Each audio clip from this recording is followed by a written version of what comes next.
Good morning. As you can see, we're joined by our Chief of Police, Shirley Zimmerman, our Rescue Chief, Brian Fennessy, Councilmember Barbara Bree, and of course our command team for both our Fire Rescue and San Diego Police Department. First and foremost, the incredible outpouring of support for San Diegans, for the victims and their families. Thank you. So we've seen our community come together over the last night and morning hours. I'm going to have the Chief give an update here in just a second on obviously what transpired and some of the latest. I cannot say enough about the incredible heroic actions that happened yesterday on behalf of our public safety personnel, who you're going to hear some in just a second. The men and women that were there, our fire rescue department that was on scene providing aid, of course our police department, and the truly quick actions, quick responses, and the decisions that they made, as I said last night, that absolutely precluded further bloodshed. It was remarkable teamwork and effort under extraordinary circumstances yesterday. I also again want to thank all of the members of our medical teams in several different hospitals, been working around the clock last night to provide that care to the victims. As I said, the Chief is going to give an update here in just a second. And of course, our police department and our investigators worked the entire night last night and are continuing to this morning to give you the update and the information you need.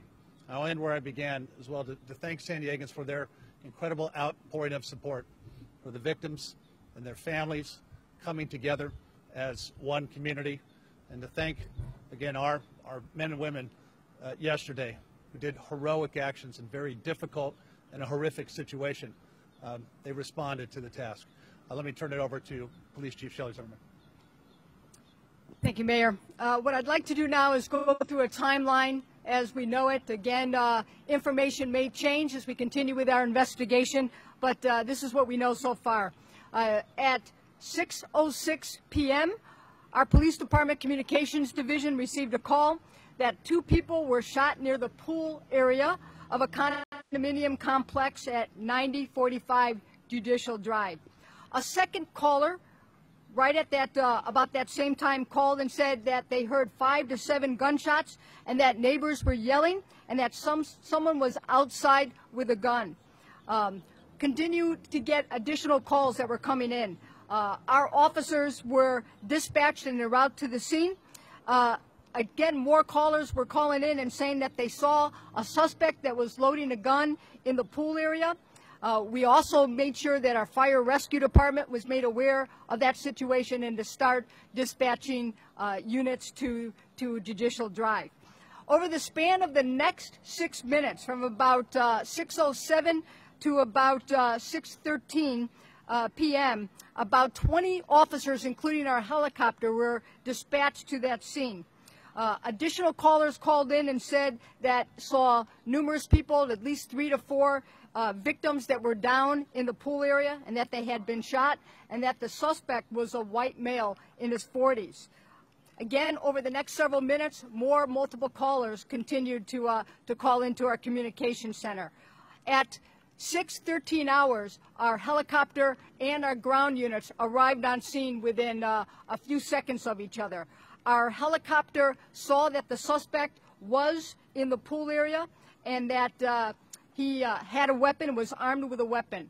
The helicopter, directed our ground units to where the suspect was located in the pool area, and as our officers approached the pool area, the suspect fired his weapon at one of our sergeants that was the first to arrive on scene with 2 additional officers as they approached the pool area on front. The suspect continued to fire his weapon and point his gun at officers, and 3 of the officers shot towards the suspect, striking him, and the suspect was pronounced deceased at the scene.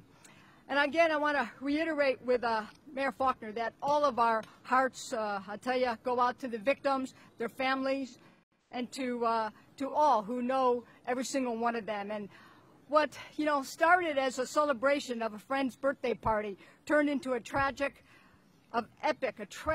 of just epic proportion for all those in attendance at the pool party. And I'll say that our investigators worked through the night to begin the process of understanding why the suspect, who we have identified as Peter Raymond Sellis, chose to shoot indiscriminately at this group of people and those around in the pool area. Now, what we have learned so far is in the few days prior to this senseless act of violence, Sellis and his girlfriend had broken off their relationship. Family members described Sellis as distraught and depressed over this breakup. Now, while they had no idea that he would resort to any kind of violence, let alone shooting at innocent victims, based on the information that we have gathered so far, our investigators, it is very clear that Sellis was despondent over the breakup of his girlfriend. Sellis does live in the complex, and he entered the pool area and he laid on a lounge chair. And while he was there, he took out a cell phone and he called his ex-girlfriend. Sellis told his ex-girlfriend that he had just shot 2 people and that the police had arrived on scene. Sellis stayed on the phone talking to his ex-girlfriend as he continued to fire his weapon. It is apparent that Sellis wanted his ex-girlfriend to listen in as he carried out his rampage. The victims just happened to be present at the moment in time when Sellis decided to carry out this spontaneous act of violence. There is zero information to indicate that race played a factor in this terrible and horrific crime. The victims were targeted for no other reason but their mere presence in the vicinity of the suspect. Investigators do not believe that Sellis planned out this tragedy, except to say that he made a terrible choice to commit unspeakable violence in the moment when the victims were just mere feet from him. I'll tell you, I want to, really just take a moment to acknowledge the heroic actions of our first responding police officers, security personnel, who were able to ensure that the suspect was not able to victimize more people. I would also like to thank and acknowledge the police officers, the firefighters and paramedics, and the security personnel who brought several victims to a place of safety and to immediately render first aid. Also, doctors and the medical professionals, I tell you, they worked throughout the night and continued to work through to make sure that the victims are cared for, and we continue to pray for all the victims. The latest update that we have on the victims, and thankfully, this is excellent news, and please continue to pray for the victims. Although 2 are still listed in critical condition, they are stable, and we believe that all are expected to survive, which is just great news. It's time to turn over to Councilmember Bree. Great. Good morning. As a mother and a grandmother, I can't think of anything more devastating than losing a loved one to senseless gun violence. I offer my deepest condolences to the family of the victim who passed away as a result of yesterday's tragic shooting at La Jolla Crossroads. I'm sending my thoughts and prayers to the other victims currently receiving medical care. Thank you to the San Diego Police Department for braving gunfire to prevent additional casualties, and also to the dedicated emergency responders and medical personnel who worked diligently throughout the night to care for the wounded. Public safety is the #1 responsibility of local government, and as a council member and as chair of the Budget Committee, I will work with my colleagues to ensure that our public safety personnel have the resources they need to be successful and to protect our communities. I'm still in shock that a shooting of this magnitude happened right here in San Diego, and there are still some unanswered questions. The SDPD is continuing its thorough investigation, and my office is here as a resource to them and to the constituents of my district as we grapple with this tragedy. Thank you.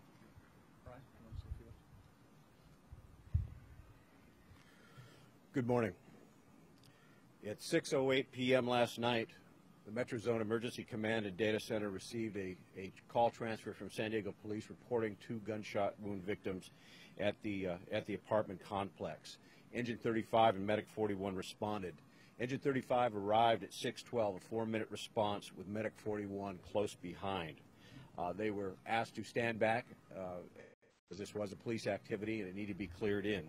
At 6:18, they were cleared in. At the same time, one of the apartment building security members transported 3 victims to the side of the engine and medic ambulance. They rendered treatment, and all 3 were transported to Scripps La Jolla. A total of 8 were transported, 5 to Scripps Memorial, 2 to Scripps Mercy, 1 to Sharp Memorial. A total of 3 engines, 1 truck, 1 fast rescue squad, 2 battalion chiefs, 1 shift commander, and 10 ambulances responded for a total of 41 fire and ambulance personnel. I do want to say that the training has paid off. We have trained extensively with the San Diego Police Department for just this kind of emergency. Both fire and PD unified command quickly, and the end result was a very coordinated response. Thank you. We're going to open up for questions. Does this particular individual have a violent history in the past? No criminal history, right? I don't believe that we have located any criminal history at this point. No way would family members or friends anticipate that he would react this way? Did anybody say anything about, oh my God, etc.? You know, just the statement that I gave is that they had no idea that he would carry out this terrible crime. Chief, we don't know what led up to this. You said you don't think this was racially motivated. I just spoke with an individual who attended that party. She told me 5 African Americans, 1 Hispanic, 1 white male, or one male, and that the gunman let a white female who was frantically trying to call 911 go. He said, go, get out of here. She looked at him and he said, you can go. Have you heard any of this? Does this in any way play into race? Obviously, a majority of the people at that pool party were African American. But does this, are you quite certain that this does not play into race? We have zero information that this was racially motivated. As my statement earlier is that he was despondent over a breakup of an ex-girlfriend, and these victims were just in his presence at the wrong place at the wrong time when he committed this terrible tragedy. Do you know anything about a confrontation prior or several times before this shooting between the people that were at the party and the shooter, and they had some sort of back and forth? We have no information that they even knew each other. The gentleman who was for whom the party was for apparently was going out to use the restroom, and he stopped by to talk to this individual. And the individual that let us know about that, who was also at the party, said he couldn't overhear the conversation, but he has even identified meeting the birthday individual probably was trying to invite him to the party. Do you have any knowledge of that conversation and what Celis may have said back to him before he began firing? Our investigators, our homicide teams, we have more than one homicide team, are reaching out to all witnesses to get full statements as to exactly who said what, when. I don't have that information.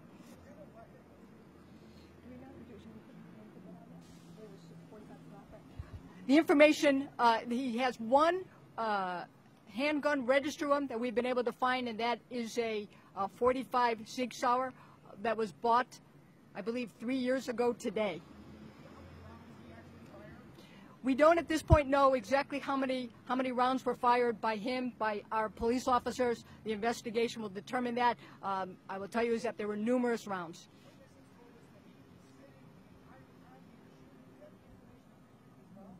He was on the lounge chair while he was shooting. He was on the lounge chair, but at one point we know that he did get up from the lounge chair. Some say that he was drinking a bottle of beer when the shooting started. Did that happen, and then did he get on the phone? Because the witnesses I spoke to said he was laying back, drinking a bottle of beer, and he started to fire, and they didn't know what to do. Yeah, there was numerous witnesses. The different witnesses saw different things, and so we are making sure that we speak to all the witnesses. As I said, we do know that he was on the cell phone talking with his ex-girlfriend while he was continuing to shoot.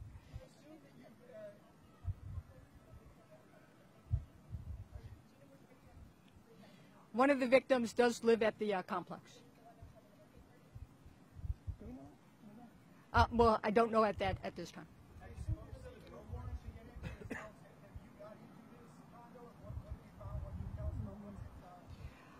Again, that's part of, yes, we are seeking a warrant, and that's part of the investigation, and we're going to make sure that it's done thoroughly, methodically, comprehensively. Don't have any additional information to release at this time on that. There were 7 victims. There was a total of 7 gunshot victims and 1 additional victim that was not shot but broke a bone fleeing the area. Was Sellis on the phone when he was shot by officers? I don't have that information at this time. We have not released that. No.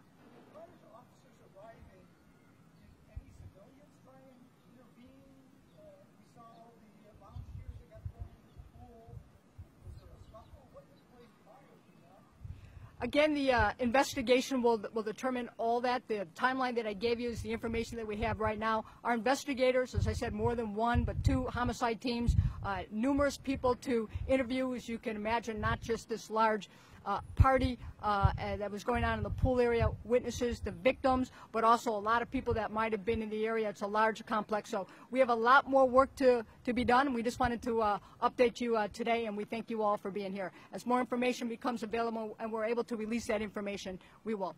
Thank you very much. At least throughout the day? I would imagine at least throughout the day. If we have additional information that we can release, we will let you know. But this is the only planned additional information press conference at this time. Thank you very much. Appreciate that.